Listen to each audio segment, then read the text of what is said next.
Olá, hoje estaremos falando um pouquinho sobre um artigo que tem por título A Análise da Urina através dos tempos, do cheiro ao microscópio. Esse artigo foi escrito por Vicente Alberto Lima Bessa. Nosso grupo é composto por Eduardo Viana do Nascimento, Eixla Silva de Jesus, João Vitor Abreu da Silva, Jamile Francisco da Silva, Peterson Gabriel da Silva. Na introdução do artigo, fala um pouco sobre a composição da urina. A urina ela é composta por água, sais minerais, resíduos metabólicos, toxinas, dentre outras substâncias. Ela tem uma importância clínica muito relevante, pois permite avaliar as condições fisiológicas e patológicas do organismo, estado metabólico, função do sistema geniturinário, infecções e doenças sistêmicas.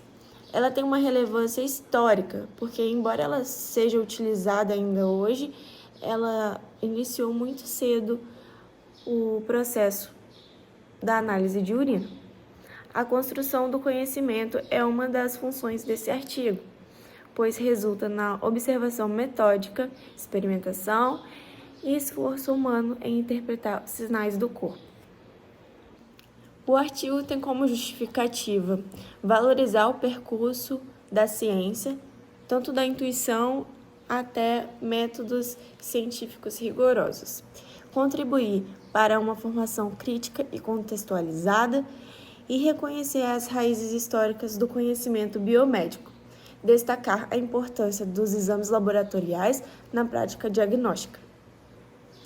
O histórico da análise de urina. As civilizações antigas tinham as urinas usadas como indicativo do estado interno do organismo. As primeiras práticas eram baseadas na percepção sensorial, como, por exemplo, a cor, o odor, a consistência também da urina. Transformação. O avanço com o microscópio e a progressão da ciência médica. Mudança de paradigma da uroscopia empírica para exames laboratoriais técnicos e baseados em evidências. E a questão, problema do artigo é como a análise de urina evoluiu da prática intuitiva para um método técnico e científico consolidado. O artigo tem como objetivo geral analisar o percurso histórico do exame de urina, desde as primeiras manifestações da uroscopia nas civilizações antigas até as técnicas laboratoriais atuais.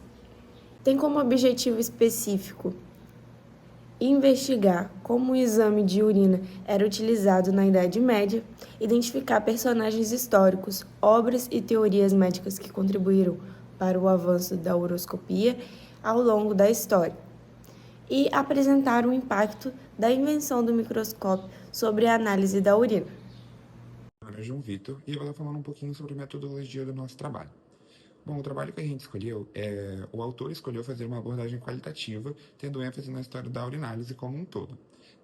A pesquisa fundamentada foi uma revisão bibliográfica, uma pesquisa bibliográfica, consultando artigos e trabalhos disponíveis no Google Acadêmico e PubMed. As palavras-chave usadas foram história do exame de urina, urinálise e uroscopia. E os critérios de inclusão que o autor escolheu para colocar no trabalho foram práticas de uroscopia em sociedades antigas e os avanços da microscopia. Eu sou a Jamile e eu vou falar sobre a origem da urinálise. Então, a análise da urina é uma das mais antigas formas de diagnóstico utilizada pela humanidade, há mais ou menos cerca de 6.000 anos. Os povos como egípcios, babilônicos, sumérios, hindus e até mesmo os gregos já observavam cor, volume e aparência da urina para auxiliar o estado de saúde. Inicialmente chamada de uroscopia, essa prática era feita a olho nu e continuou sendo usada até o século XVIII. A palavra uroscopia vem do grego, que significa observar a urina. Desde os tempos antigos, já se sabiam que as alterações da urina podiam indicar doença, como, por exemplo, urina avermelhada podia sugerir infecções e urina doce, elas atraíam as formigas, que indicavam diabetes. Ao longo da história, médicos descreveram características como cor, odor e sedimentos da urina, relacionando as diferentes condições de saúde. Durante a Idade Média, a uroscopia foi um dos principais métodos de diagnóstico, ao lado da verificação do pulso e da retirada do sangue.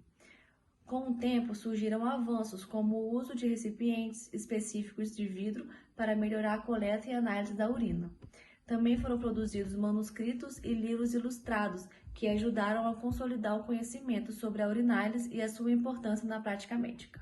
Em 1517, o livro O Diagnóstico pelas Urinas, impresso por Peter Treveris, e o livro As Diferenças, Causas e Julgamentos da Urina, de John Flaherty, foram importantes obras científicas que ressaltaram a importância do exame de urina. Essas obras traduziam e compilavam informações do latim para o inglês, tornando-as compreensíveis para médicos e estudiosos que não liam em latim.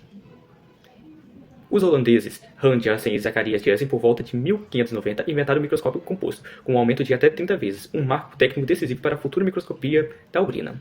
Esse equipamento foi em seguida aprimorado por Robert Hooke entre 1635 e 1703. Entre os séculos XVI e XVII, o médico e químico Johann Baptista Van destacou-se ao descrever o produto final do metabolismo das proteínas presentes na urina, que futuramente seria reconhecida como a ureia. A primeira observação microscópica da urina foi realizada em 1630 pelo estudioso Nicolas Claude Febvre, que identificou a presença de cristais e fragmentos de cálculos renais. Apesar dos avanços, o exame de urina enfrentou resistência de alguns médicos e estudiosos que questionavam sua validade científica. Entre os séculos XV e XVI, médicos como Thomas Nack e John Collop ridicularizaram a prática de diagnosticar doença apenas pela observação da urina. Publicações em panfletos como o Profeta Urinol e Profeta Pênico zombavam da ideia que a urina poderia ser usada como indicador diagnóstico. James Primore, em 1639, também publicou um livro em que criticava a prática médica, incluindo o uso da uroscopia. Apesar de desacreditada, a microscopia urinária continuou a se expandir entre os séculos XVII e XVIII. George Hahn, um médico dinamarquês, publicou investigações sobre cristais urinários, enquanto o cientista Anthony Van fez observações detalhadas sobre as hemácias, espermatozoides, micro-organismos e cristais urinários, documentadas em cartas enviadas ao Royal Society a partir de 1673. Hermann Boerhaave, médico e químico, é acreditado com a descrição de um resíduo cristalino na urina evaporada, denominada de sal nativus urinae, sal nativo da urina, que é provavelmente a primeira menção à ureia. Pierre-François Olive Rayet é frequentemente considerado o criador da microscopia urinária. Ele e outros cientistas, como Eugene Napoleon, realizaram estudos sistemáticos sobre a urina, descrevendo componentes como cristais, hemácias, leucócitos, espermatozoides e células epiteliais. No início do século XIX, com o aprimoramento do microscópio por Giovanni Battista e outros, tornou-se possível a microdissecção renal, um avanço que permitiu o estudo direto de tecido renal e a identificação de doenças. Richard Briggs, Joseph Tolby e William Bowman foram os pioneiros nesse campo, com Bowman, em 1842, descrevendo a presença de sangue na urina dos pacientes com a doença de Briggs. A microscopia urinária continuou a evoluir no século XIX, com a realização de estudos sistemáticos por Pierre-François Olivier Rayet e Eugene Napoleon, que descreveram uma série de componentes urinários como leucócitos e cristais. A partir de 1830, esses estudos contribuíram para a introdução de novos conceitos médicos, como a hematúria, e ajudaram a aprimorar a classificação de doenças urinárias e renais.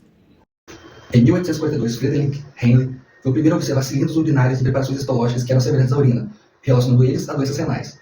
Em 1844, Golding Bird, com base no estudo de Johann Simon, publicou o seu livro que se tornou uma referência nos estudos microscópicos, já que descrevia os cristais e sedimentos urinários e também sua importância clínica. Em 1856, Wilhelm Lamb destacou-se no estudo de células descamadas para diagnóstico de câncer da bexiga. Em 1875, James Tyson publicou sua obra com grande influência macro e microscópica do sedimento urinário, que se tornou referência nos Estados Unidos. Em 1968, Leopold Koss publicou seu primeiro livro, Citologia Diagnóstica e seus Fundamentos Histopatológicos. Se tornou uma referência fundamental tanto para citologistas quanto para urologistas. E também estabeleceu as bases para o uso da histologia urinária em larga escala, permitindo o que envolvia as células cancerígenas na urina. A partir da década de 1960, houve uma grande evolução nas técnicas de exame de urina, o que atualmente é possível que, com essas técnicas avançadas de hoje em dia, tenha detecção de marcadores inflamatórios e antígenos urinários. Essas técnicas têm permitido e ampliado expressivamente as capacidades de análise de urina, ultrapassando os limites tradicionais. Portanto, é possível perceber com tudo isso que exame de urina não é uma técnica nova para detectar problemas relacionados a patologias. Na verdade, uma técnica bem usada, bem antigamente, desde antes. Não é algo novo. Eu estou falando um pouquinho agora da nossa conclusão, tá, do nosso trabalho. Depois de toda a pesquisa, o autor ele chega à conclusão de que a urinálise ela se torna uma ferramenta indispensável completamente incrível no quesito diagnóstico, tendo também sua ligação direta com os avanços científicos durante todos esses séculos. O autor nos traz que a horoscopia ela tem o seu surgimento em civilizações mais antigas, como o Egito, a Mesopotâmia e a Índia. E nessa época, tendo observações completamente sensoriais da urina, como a cor, cheiro e volume. No período da Idade Média, a gente tem-se, né, acesso a obras de Urines e o uso da mácula que ajudaram a sistematizar a análise de urina. E durante os séculos XVI e XVIII, a Revolução Científica trouxe grandes avanços para a urinálise, né? Como a criação do microscópio que possibilitou a identificação de cristais, de hemácias, micro-organismos, e a ureia, que ajudou a compreender melhor o metabolismo que estava presente ali na urina. Durante o século XIX, a análise da urina ela se torna uma ciência própria. Bride e Golding, eles trazem suas contribuições nesse mesmo século, e essas contribuições, né, como o primeiro atlas de sedimentos e técnicas de microfotografia que contribuiu, né, e contribui para a precisão dos diagnósticos.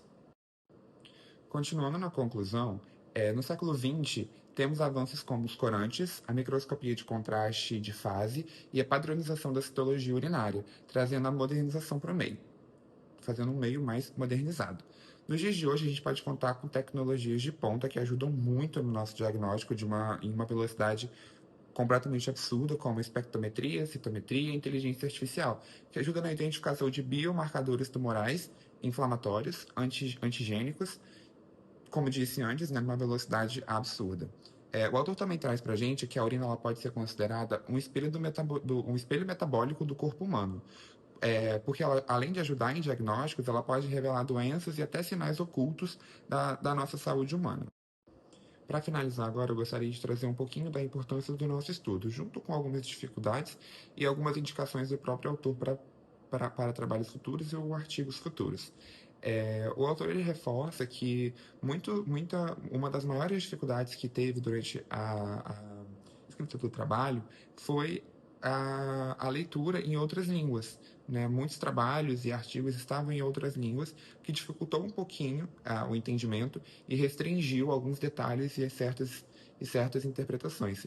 Porém, ele continua frisando a importância que tem a urinálise, a importância que se deve continuar estudando e sempre atualizando e sempre trazendo métodos e pesquisas mais recentes para esse meio, que é uma ciência que engloba basicamente tudo. E ele ainda indica que em pesquisas futuras, uma dica que ele dá para pesquisas futuras é que os futuros autores eles levem em consideração as considerações em si e percepções de estudantes e profissionais da área acerca da evolução da urinálise. E essas são as indicações e as dificuldades que o autor trouxe para a gente durante o trabalho.